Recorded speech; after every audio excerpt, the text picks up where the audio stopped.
All right, I'm back. I took a week off. I was just updating my models a little bit, I'll share that with you today. I'll do another video just kind of recouping some of the trades that I did last week because I know I'm behind in that. But let's just go with the trades that I did today, and I'll show you the updates from the spreadsheet that I made. So market is off a little bit today. NASDAQ is down 1.2%, call it 1.1%. S&P is down 0.4%. It's a big week. A lot of big mega cap tech stocks are reporting earnings this week. We have a Fed decision on interest rates. That's always exciting.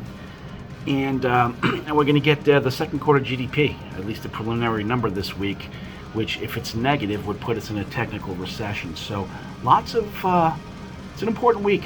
Lots going on. I did 3 trades today, and what I'm doing is I'm just trading. I'm trying to capture some premium on stocks that just have some really big implied volatility. So let me show you what I did here. First of all, let's start with Amazon. Amazon is reporting this week, 28th, and it looks like they're expected to report 52 cents a share on an adjusted basis on revenues of $119.5 billion. I thought what was really interesting here is the implied volatility for Amazon was 79.1%, which is kind of high. If you take a look at what it normally trades at, so 2 standard deviations above the norm is about 52%. So at 79%, it's really, the market is expecting a big move in either direction. At least the options market is. So I went ahead and I'm trying to play this. So here's what you do. You take the implied volatility and you divide that by the square root of the number of trading days in the year. Then you multiply that number by the square root of the days to expiration on the contract. Once you have that, you can multiply that by the stock price, and that will give you your upper standard deviation, 1 standard deviation above and 1 standard deviation below what the options market is expecting it to trade in between, at least with a 68% probability. So you can see here, Amazon, when I ran the numbers, the upper bound was about 133 bucks, and then the lower bound was about 108 bucks or so.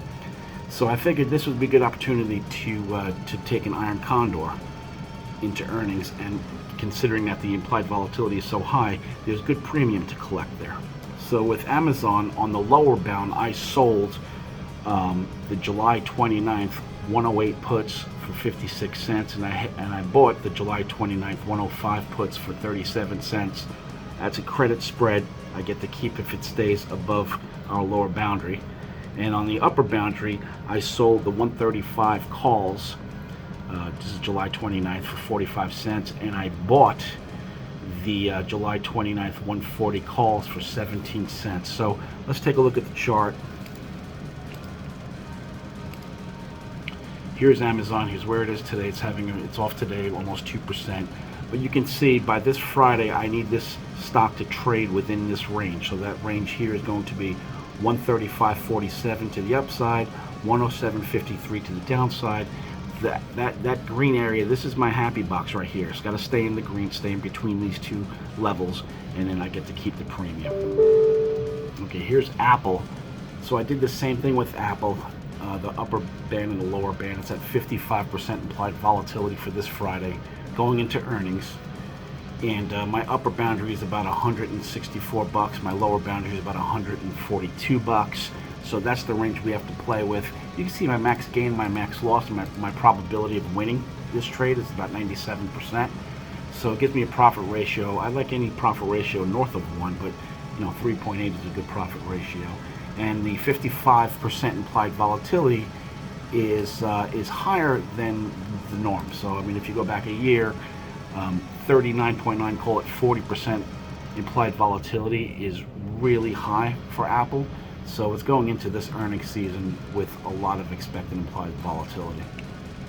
So now that we know our upper bound and our lower bound, for the lower bound, I sold the July 29th puts, 143 strike price for 81 cents, and I bought the July 29th 140 puts for this Friday for 52 cents. And on the upper bound, I had sold the July 29th 165 calls for 26 cents, and then I bought the July 29th calls 170 strike price for 7 cents. And so if Apple stays in our happy place here, this green shaded area, which is in between 165.48 and 142.52 on the upper and the lower bound, we'll be able to keep that premium. Here's the last trade I got off today. I have others pending, but they're pending, so I have nothing to report on it.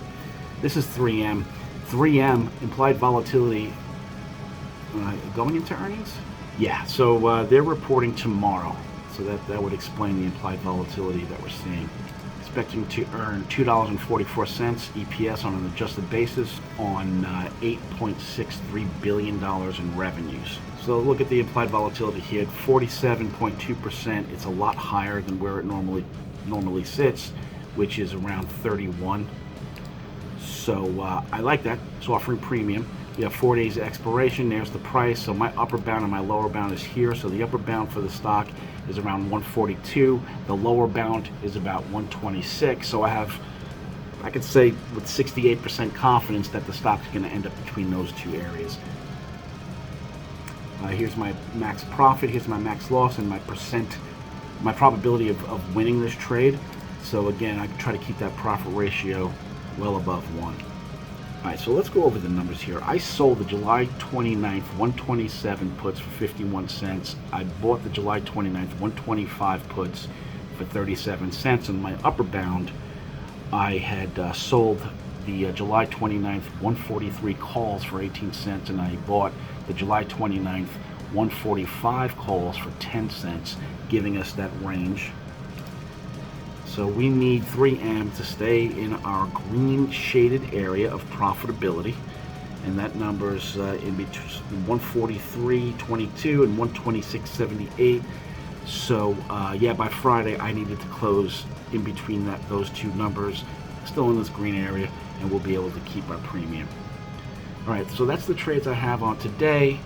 I'll do a follow-up video with some of the other trades. I did a couple of other iron condors, and I'm playing around with some new option ideas. So I'll share that with you in due time. Okay, thank you.